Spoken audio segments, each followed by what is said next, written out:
আসসালামু আলাইকুম। সন্ধে ৭টা, বাংলাদেশ বেতার, খুলনা। খবর পড়ছি উৎপল শুভ্রমণ্ডল। বিজয়ের মাস ডিসেম্বরের আজ ষষ্ঠ দিন। বাংলাদেশের মুক্তিযুদ্ধের ইতিহাসে ৬ ডিসেম্বর একটি অত্যন্ত ঘটনাবহুল দিন। ১৯৭১ সালের এই দিনে যশোর প্রথম জেলা হিসেবে হানাদার মুক্ত হয়েছিল। এদিন মুক্তিবাহিনী ও মিত্রবাহিনী যশোর সেনানিবাস দখল করে নেয়। পাকিস্তানি হানাদার বাহিনী খুলনা ও ঢাকার দিকে পালিয়ে যেতে বাধ্য হয়। বাংলাদেশ বিমান বাহিনী এদিন খুলনার মোংলা এবং চালনায় পশুর নদীর মোহনায় বিমান হামলা চালায়। এদিকে যশোর মুক্ত দিবস উদযাপন উপলক্ষে জেলা প্রশাসন বিভিন্ন কর্মসূচি গ্রহণ করেছে। কর্মসূচির অংশ হিসেবে এক বিজয় র্যালি টাউন হল ময়দান থেকে বের হয়ে শহরের গুরুত্বপূর্ণ সড়ক প্রদক্ষিণ করে একই স্থানে এসে শেষ হয়। জেলা প্রশাসক মোহাম্মদ আশেক হাসান র্যালি উদ্বোধন করেন। পুলিশ সুপার সৈয়দ রফিকুল ইসলাম, স্থানীয় সরকারের উপপরিচালক রফিকুল হাসান, জেলা পরিষদের প্রধান নির্বাহী কর্মকর্তা এস.এম. শাহিন, জেলা বিএনপির সাধারণ সম্পাদক দিলওয়ার হোসেন খোকন এবং এনসিপির সমন্বয়ক নুরুজ্জামান সহ বিপুল সংখ্যক বীর মুক্তিযোদ্ধা র্যালিতে অংশগ্রহণ করেন। এর আগে টাউন হল ময়দানে জাতীয় পতাকা উত্তোলন এবং জাতীয় সঙ্গীত পরিবেশন করা হয়। এদিকে সাতক্ষীরার কলারোয়া মুক্ত দিবস উপলক্ষে এক আলোচনা সভা আজ উপজেলা পরিষদ মিলনায়তনে অনুষ্ঠিত হয়। উপজেলা নির্বাহী অফিসারের সভাপতিত্বে উপজেলা মুক্তিযোদ্ধা কমান্ডার, বীর মুক্তিযোদ্ধা সহ বিভিন্ন রাজনৈতিক দলের প্রতিনিধিগণ এ সময় উপস্থিত ছিলেন। এর আগে একটি র্যালি উপজেলা পরিষদ থেকে বের হয়ে প্রধান প্রধান সড়ক প্রদক্ষিণ করে একই জায়গায় শেষ হয়। কারিগরি শিক্ষার্থীদের মেধা, দক্ষতা ও উদ্ভাবনী শক্তি বিকাশের লক্ষ্যে স্কিলস অ্যান্ড ইনোভেশন কম্পিটিশন ২০২৫ আজ খুলনা পলিটেকনিক ইনস্টিটিউট প্রাঙ্গণে অনুষ্ঠিত হয়। এই প্রতিযোগিতায় খুলনা অঞ্চলের ২৯টি কারিগরি শিক্ষা প্রতিষ্ঠানের ২৬১ জন নির্বাচিত শিক্ষার্থী ৮৭টি উদ্ভাবনী প্রকল্প উপস্থাপন করে। এর মধ্য থেকে সেরা ৭টি উদ্ভাবন আগামী ২৭শে ডিসেম্বর ঢাকায় অনুষ্ঠেয় জাতীয় পর্বের প্রতিযোগিতায় অংশগ্রহণের জন্য মনোনীত হয়। এর আগে মহানগরীর শিববাড়ি মোড় থেকে স্কিলস অ্যান্ড ইনোভেশন কম্পিটিশন উপলক্ষে এক র্যালি বের হয়। পরে কারিগরি শিক্ষার গুরুত্ব ও প্রয়োজনীয়তা বিষয়ক এক সেমিনার অনুষ্ঠিত হয়।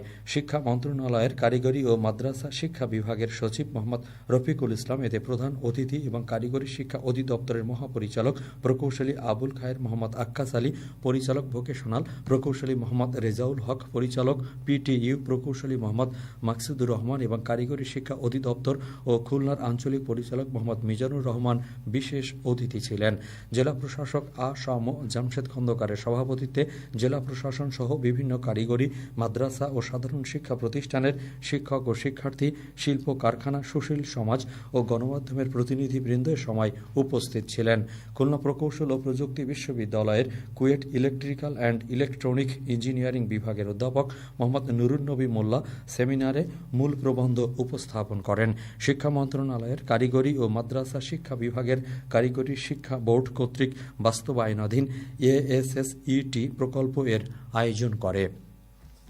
খেলাধুলার মাধ্যমে কিশোর কিশোরী ও যুবকদের সুরক্ষা নিশ্চিতকরণে জলবায়ু সচেতনতা ও পদক্ষেপে স্থানীয় স্টেক হোল্ডারদের এক অবহিতকরণ কর্মশালা আজ সাতক্ষীরার দেবহাটা উপজেলা পরিষদ মিলনায়তনে অনুষ্ঠিত হয়।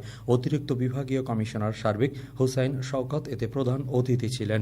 উপজেলা নির্বাহী কর্মকর্তার সভাপতিত্বে উপজেলা সমাজসেবা কর্মকর্তা, ইউপি চেয়ারম্যান, বিভিন্ন প্রিন্ট ও ইলেকট্রনিক মিডিয়ার সাংবাদিক এবং কিশোর কিশোরীরা এ সময় উপস্থিত ছিলেন।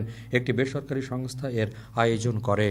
খুলনা মেট্রোপলিটন পুলিশের উদ্যোগে এক মিনি ম্যারাথন প্রতিযোগিতা আজ খুলনা মহানগরীতে অনুষ্ঠিত হয়। ম্যারাথনটি শিববাড়ি মোড়, জোড়াগেট মহিলা কলেজ মোড়, বয়রা বাজার মোড় হয়ে পুলিশ লাইন্স মাঠে গিয়ে শেষ হয়। খুলনা মেট্রোপলিটন পুলিশে কর্মরত ১২৫ জন পুলিশ সদস্য এতে অংশগ্রহণ করেন। পরে পুলিশ কমিশনার মোহাম্মদ জুলফিকার আলী হায়দার প্রধান অতিথি হিসেবে বিজয়ীদের মধ্যে পুরস্কার বিতরণ করেন। অতিরিক্ত পুলিশ কমিশনার আবু রাহেন মোহাম্মদ সালেহ, অতিরিক্ত পুলিশ কমিশনার মোহাম্মদ রাশিদুল ইসলাম খান ও অতিরিক্ত পুলিশ কমিশনার মোহাম্মদ শাহনিয়াজ খালেদ সহ পুলিশের ঊর্ধ্বতন কর্মকর্তাগণ এ সময় উপস্থিত ছিলেন। খেলার খবর ক্রিকেট।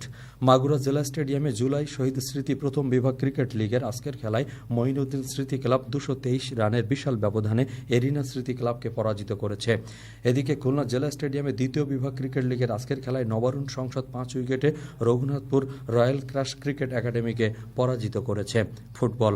যশোর শামসুল হুদা স্টেডিয়ামে আন্তঃ কলেজ ফুটবল টুর্নামেন্টের ফাইনাল খেলায় আজ হামিদপুর আল হেরা ডিগ্রি কলেজ ৩-১ গোলে উপশহর ডিগ্রি কলেজকে পরাজিত করে চ্যাম্পিয়ন হয়েছে।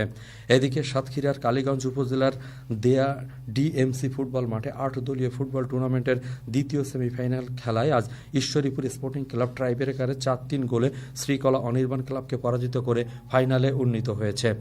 এছাড়া বাগেরহাটের ফকিরহাট উপজেলায় কাজী আজহার আলী কলেজ মাঠে 8 টাকি গোল্ড কাপ ফুটবল টুর্নামেন্টের আজকের খেলায় সোনাখালী নিয়তি যুব সংঘ 1-0 গোলে শিয়ালী সিএস একাদশকে পরাজিত করেছে।